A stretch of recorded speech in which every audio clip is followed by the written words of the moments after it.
નમસ્કાર દર્શક મિત્રો, હું છું રૂપલ લુણીચિયા. સાંભળો ન્યૂઝમાં આપનું સ્વાગત છે. રાજ્ય ચૂંટણી આયોગ ગાંધીનગર દ્વારા બનાસકાંઠા જિલ્લાની 5 તાલુકા પંચાયતો પાલનપુર, ડીસા, વડગામ, દાંતીવાડા અને અમીરગઢની આગામી સામાન્ય ચૂંટણીઓ માટે અનામત બેઠકોની વારાફરતી ફાળવણી અંગેનો મહત્વપૂર્ણ આદેશ 4 ફેબ્રુઆરી 2026ના રોજ બહાર પાડવામાં આવ્યો છે. ગુજરાત પંચાયત અધિનિયમ 1993 અને સીમાંકન નિયમો હેઠળ અનુસૂચિત જાતિ એસસી, અનુસૂચિત આદિજાતિ એસટી, સામાજિક અને શૈક્ષણિક રીતે પછાત વર્ગો SEBC તેમજ સ્ત્રીઓ માટેની બેઠકોની ફાળવણી દરેક સામાન્ય ચૂંટણીમાં રોટેશન મુજબ કરવાની જોગવાઈ છે. આ વખતે ગુજરાત સ્થાનિક સત્તામંડળ કાયદા સુધારા અધિનિયમ 2023ના અમલ સાથે SEBC વર્ગો માટેની અનામત બેઠકો વધારીને કુલ બેઠકોના 27% કરવામાં આવી છે. વિકાસ કમિશનર દ્વારા 2011ની છેલ્લી વસ્તી ગણતરીના આંકડાના આધારે આ બેઠકોની સંખ્યા નવેસરથી નક્કી કરવામાં આવી છે.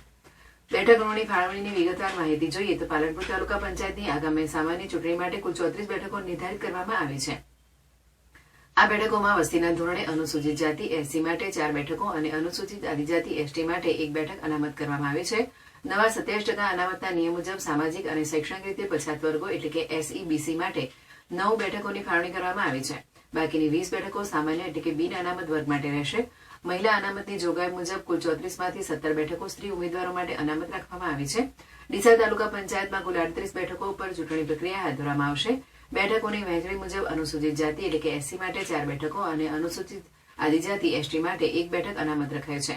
પછાત વર્ગો SEBC માટે 27% લેખે 10 બેઠકો ફાળવવામાં આવી છે, જ્યારે સૌથી વધુ 23 બેઠકો સામાન્ય શ્રેણી માટે રાખવામાં આવી છે. સ્ત્રીઓ માટેની બેઠકોના રોટેશન મુજબ 38માંથી 19 બેઠકો મહિલા માટે અનામત રહેશે. વડગામ તાલુકા પંચાયતની કુલ 28 બેઠકો માટે નવું માળખું જાહેર થયું છે, જેમાં અનુસૂચિત જાતિ SC માટે 5 બેઠકો અને અનુસૂચિત આદિજાતિ ST માટે 1 બેઠક અનામત છે. સામાજિક અને શૈક્ષણિક રીતે પછાત વર્ગો SEBC માટે 8 બેઠકો નિર્ધારિત કરવામાં આવી છે, જ્યારે 14 બેઠકો બિન અનામત વર્ગના ઉમેદવારો માટે ફાળવવામાં આવી છે. નિયમ મુજબ 28 બેઠકો માટે કુલ 14 બેઠકો પર મહિલાઓનું પ્રતિનિધિત્વ સુનિશ્ચિત કરવામાં આવ્યું છે. દાંતીવાડા તાલુકા પંચાયતમાં કુલ 18 બેઠકોની ફાળવણી કરવામાં આવી છે. આ બેઠકો પૈકી અનુસૂચિત જાતિ માટે 1 બેઠક, અનુસૂચિત આદિજાતિ માટે 2 બેઠકો અનામત રાખવાની જોગવાઈ છે. પછાત વર્ગો માટે 5 બેઠકો અનામત રખાય છે અને બાકી રહેતી 10 બેઠકો સામાન્ય વર્ગ માટે રાખવામાં આવી છે. કુલ 18 બેઠકો માટે 50% લેખે 9 બેઠકો મહિલા ઉમેદવારો માટે આરક્ષિત રહેશે. અમીરગઢ તાલુકા પંચાયતમાં કુલ 20 બેઠકો માટે રોટેશન જાહેર કરવામાં આવ્યું છે. આ વિસ્તારની વસ્તીને ધ્યાનમાં લેતા અહીં અનુસૂચિત આદિજાતિ માટે સૌથી વધુ 12 બેઠકો અનામત ફાળવવામાં આવી છે. આ ઉપરાંત અનુસૂચિત જાતિ માટે 1 બેઠક અને પછાત વર્ગ માટે 2 બેઠકો ફાળવવામાં આવી છે. અમીરગઢમાં 5 બેઠકો સામાન્ય વર્ગ માટે રહેશે અને કુલ 20માંથી 10 બેઠકો પર મહિલા ઉમેદવારો ચૂંટણી લડશે.